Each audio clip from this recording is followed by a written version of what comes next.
नमस्कार दोस्तों, steno master YouTube channel पर आपका स्वागत है। दोस्तों, यह डिक्टेशन 170 शब्द प्रति मिनट की स्पीड से होगा। तो आइए देर न करते हुए 5 सेकंड बाद शुरू करेंगे। मान्यवर, हमारे देश में पूंजीवाद का बढ़ता हुआ शिकंजा भी देश में समस्याएं पैदा करने के लिए काफ़ी है। गरीबों को हक नहीं मिलता। सरकार को ऐसी योजनाएं बनानी चाहिए जिससे छोटे छोटे रोजगार मिले, लोग छोटे छोटे काम कर सकें। लोग पढ़ते हैं और पढ़ कर के सरकारी नौकरियों की तरफ भागते हैं।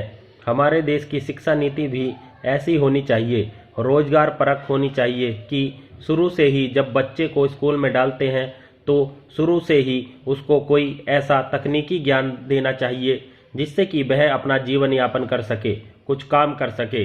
आज लोग पढ़ जाते हैं और पढ़ने के बाद सरकारी नौकरियों की तरफ भागते हैं। रोजगार कार्यालयों के बाहर लंबी लाइन लग जाती है और फिर इधर उधर एमपी के पास भागते हैं, नेताओं के पास भागते हैं। इस प्रकार की योजनाएं बननी चाहिए जिससे गरीब को पूरा हक मिले। श्रम शक्ति का जो काम चाहने वाले हैं उनको ठीक से काम मिल सके।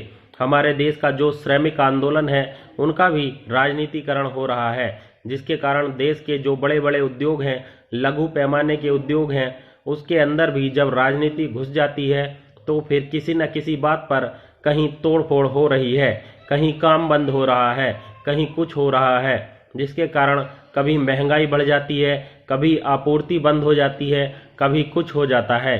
अभी पिछले दिनों ट्रकों की जो हड़ताल चली थी उसमें गरीब आदमी को रोटी मिलना तो दूर रहा, उनको पानी भी मिलना मुश्किल हो गया।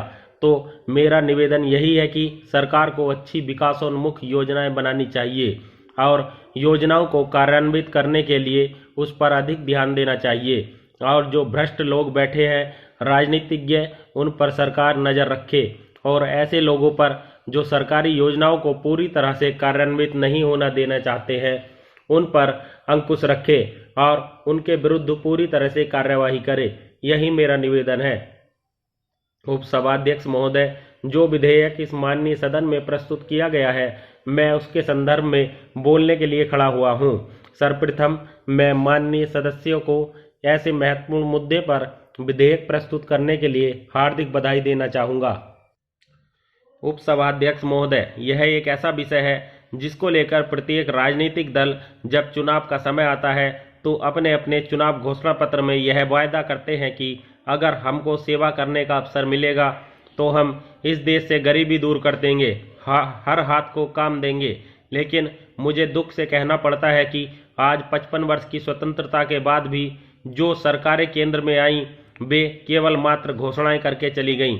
ऐसी स्थिति में भाषण देने से इस समस्या का समाधान नहीं हो सकता। इस समस्या के समाधान के लिए कोई ठोस कार्यक्रम बनाने की आवश्यकता है और जब तक कोई ठोस कार्यक्रम नहीं बन जाता कभी भी इस समस्या का समाधान नहीं हो सकता। आज सबसे बड़ी चिंता का विषय बढ़ी हुई जनसंख्या है। इस देश में जहां 100 करोड़ की जनसंख्या है वहां हर वर्ष 1 करोड़ 80 लाख के करीब लोग जन्म लेते हैं। इस प्रकार की बढ़ती जनसंख्या पर रोक लगाना सबसे पहले आवश्यक है। मैं तो यहाँ तक कहूँगा कि जहाँ तक परिवार नियोजन का कार्यक्रम है, यह एक सरकारी कार्यक्रम है। इसमें धर्म के आधार पर किसी को छूट नहीं मिलनी चाहिए। धर्म के आधार पर किसी को दूसरी शादी करने की अनुमति नहीं मिलनी चाहिए। जब तक यह बढ़ती जनसंख्या पर नियंत्रण नहीं होगा, अंकुश नहीं लगेगा, तब तक इस समस्या का समाधान नहीं हो सकता। आज जैसा माननीय सदस्य ने कहा, सबसे बड़ी समस्या बेरोजगारी की है।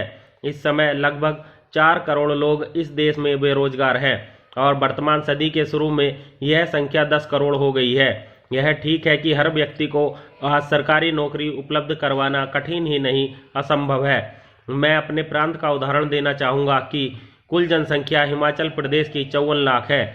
आज उस जैसे प्रदेश में सरकारी कर्मचारियों की संख्या 1,60,000 है।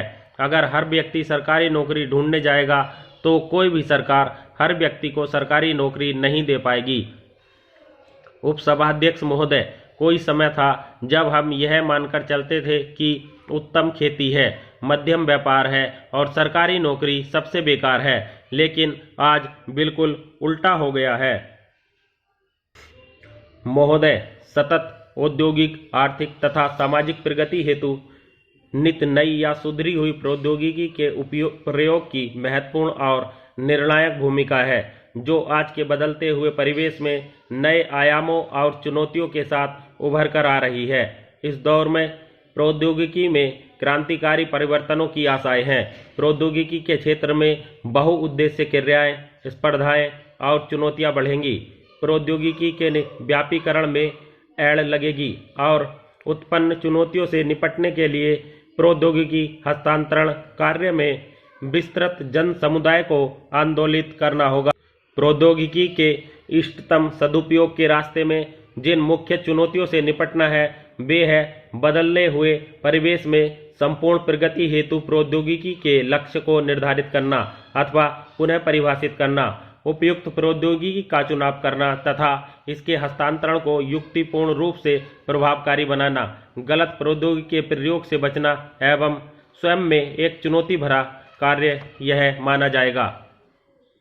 भारत में वस्तुतः प्रौद्योगिकी के विकास एवं प्रयोग को उतना बढ़ावा नहीं मिल रहा है जितना अपेक्षित है। उच्च औद्योगिक प्रौद्योगिकी में वृद्धि ज्यादातर व्यापारिक स्पर्धाओं का अप्रत्यक्ष परिणाम है, न कि वांछित संपूर्ण प्रगति हेतु सुनियोजित क्रिया के रूप में। देश की अधिकांश जनसंख्या गांवों में है, अतः देश के समान रूप से विकास हेतु चुनी गई ग्रामोन्मुखी प्रौद्योगिकी का प्रयोग एक अनिवार्य आवश्यकता है, क्योंकि मात्र परंपरागत कृषि कार्यों के माध्यम से गांवों की आर्थिक स्थिति को अपेक्षित स्तर तक उन्नत करना संभव न होगा। प्रौद्योगिकी के अनेक भीषण परिणामों से यह सिद्ध हो गया है कि यदि प्रौद्योगिकी स्वयं में अपना उद्देश्य हो तो यह वरदान के बजाय अभिशाप हो सकती है।